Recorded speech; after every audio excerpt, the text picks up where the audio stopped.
Halo, Assalamualaikum warahmatullahi wabarakatuh. Perkenalkan, nama saya Junior Enggara Septa Tinda Pramaswari. Jadi di video ini saya ingin membahas mengenai pentingnya keselamatan dan kesehatan kerja di rumah sakit. Tapi sebelum membahas hal tersebut, kita perlu mengetahui nih sebenarnya apa sih K3 itu. Jadi K3 ini sendiri merupakan bidang yang berkaitan mengenai kesehatan, keselamatan, dan kesejahteraan manusia, dimana kita penting banget untuk menggali informasi mengenai K3 ini dan juga menerapkannya dalam kehidupan kita sehari-hari.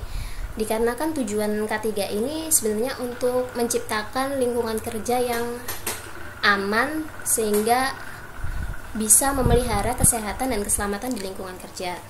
Selain itu, kenapa kita perlu aware dengan masalah yang berkaitan dengan kesehatan dan keselamatan kerja? Karena salah satu contoh seperti yang diberitakan akhir-akhir ini di media massa bahwa banyak garda terdepan dalam penanggulangan virus COVID-19 di Indonesia sendiri sudah ada yang gugur dalam melaksanakan tugasnya.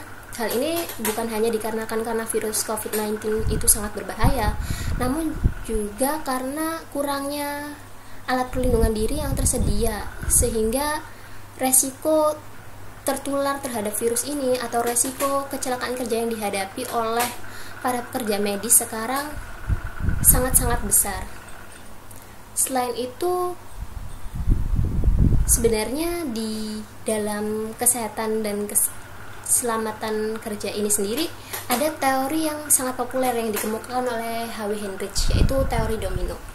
Di mana teori domino ini mengemukakan bahwa satu faktor yang ada di lingkungan kerja itu berpengaruh terhadap faktor lainnya, seperti misalnya kelalaian manusia, lalu tindakan yang tidak aman, dan juga kondisi lingkungan kerja yang tidak ideal bisa mengakibatkan kecelakaan kerja yang berujung pada pekerja mengalami cedera atau paling parah mengalami meninggal dunia. Nah, di sini dapat kita simpulkan nih, sebenarnya kita bisa kok untuk mengurangi resiko-resiko kecelakaan kerja yang terjadi di lingkungan kerja, seperti misalnya mengurangi faktor-faktor yang menjadi penyebab kecelakaan itu sendiri, seperti kelalaian manusia, tindakan yang tidak aman, dan kondisi lingkungan kerja yang tidak ideal. Di Indonesia sendiri, sebenarnya pemerintah sudah mengatur hal-hal tersebut dalam perundang-undangan. Misalnya dalam Undang-Undang Nomor 1 Tahun 1970 tentang keselamatan kerja, dan juga Undang-Undang Nomor 13 Tahun 2003 tentang ketenagakerjaan, dan Undang-Undang Nomor 23 Tahun 1992 tentang kesehatan, di mana di Undang-Undang Nomor 23 Tahun 1902 ini sendiri disebutkan bahwa kesehatan dan keselamatan kerja harus diselenggarakan di semua tempat, khususnya tempat kerja yang mempunyai resiko bahaya kesehatan, mudah terjangkit penyakit, dan mempunyai karyawan paling sedikit 10 orang. Nah, dari pasal ini bisa dikatakan bahwa rumah sakit termasuk salah satu di dalam kriteria tempat kerja dengan berbagai ancaman bahaya yang tidak hanya berpotensi terjadi kepada para pekerja, namun juga berpotensi terjadi kepada pasien maupun pengunjung di rumah sakit. Dengan adanya berbagai resiko ini sendiri, sebenarnya di rumah sakit resiko-resiko ini disebabkan oleh beragam aspek, seperti aspek fisik.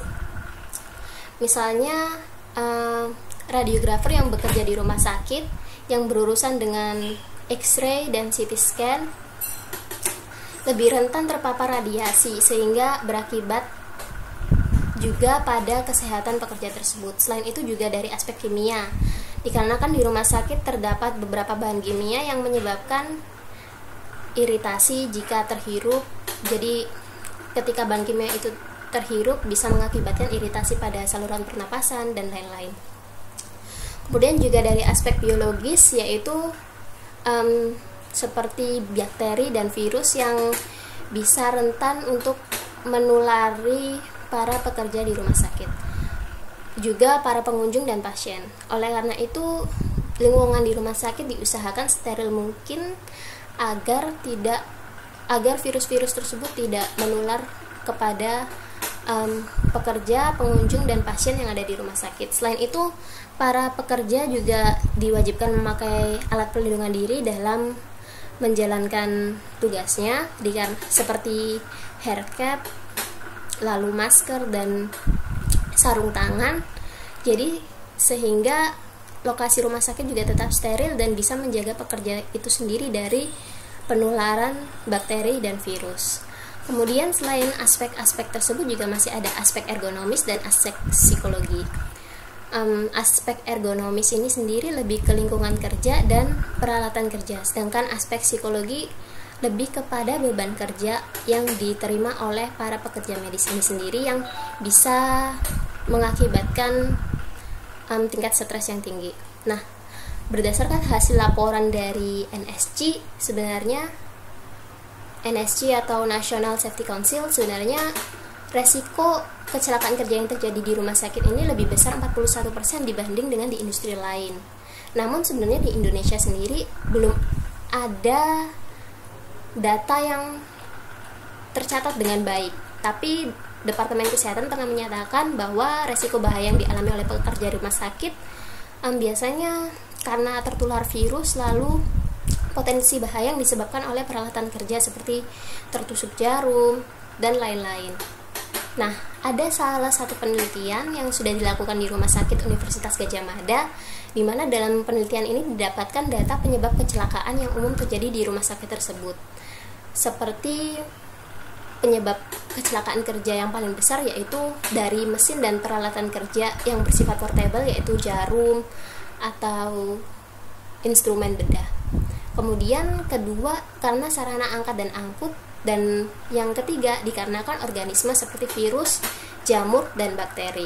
Nah, cedera yang dialami oleh para pekerja medis di rumah sakit tersebut biasanya seperti cedera dangkal atau juga luka-luka terbuka, kemudian patah tulang, dislokasi, gegar otak, dan jenis cedera spesifik lainnya seperti efek radiasi, efek panas, efek kebisingan, dan efek arus listrik, dan lain-lain.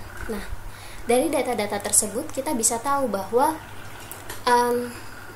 resiko-resiko bahaya di rumah sakit masih sangat tinggi, dan kejadian-kejadian kecelakaan di rumah sakit masih sangat jauh dari kata zero accident yang diharapkan oleh banyak perusahaan. Namun beberapa resiko tersebut sudah dapat ditangani dengan baik dengan cara memakai alat perlindungan diri, kemudian lingkungan kerja disesuaikan agar seaman mungkin dan sesteril mungkin, agar penularan virus, penyakit, dan bakteri juga tidak terlalu cepat dan atau tidak beresiko tertular virus tersebut. Di sini saya menyarankan untuk rumah sakit lebih memberi informasi kepada para pengunjung dan para pasien yang dirawat di rumah sakit mengenai pentingnya etika-etika dalam mengunjungi rumah sakit. Jika para pekerja mungkin sudah tidak asing dengan K3RS yang diterapkan di rumah sakit, sebaliknya pengunjung merupakan orang awam yang perlu diedukasi lebih mengenai bahaya-bahaya apa yang ada di rumah sakit. Selain itu, rumah sakit diharapkan menerapkan standar-standar yang sudah diatur oleh pemerintah mengenai K3RS guna mengurangi jumlah kecelakaan yang terjadi, seperti menggunakan APD jika tersedia dan lain-lain. Kemudian untuk para pengunjung dan pasien sendiri diharapkan ketika sudah mengetahui mengenai etika-etika yang harus dijalankan di rumah sakit, ada baiknya menaati peraturan-peraturan tersebut sehingga kita juga tidak mudah tertular penyakit dan kita tidak beresiko untuk mengalami kecelakaan dan mengancam kesehatan kita di sana. Oke, sekian video ini saya buat. Semoga informasinya dapat bermanfaat. Untuk jurnal yang sudah saya buat akan saya cantumkan linknya di dalam description box. Semoga membantu. Wassalamualaikum warahmatullahi wabarakatuh.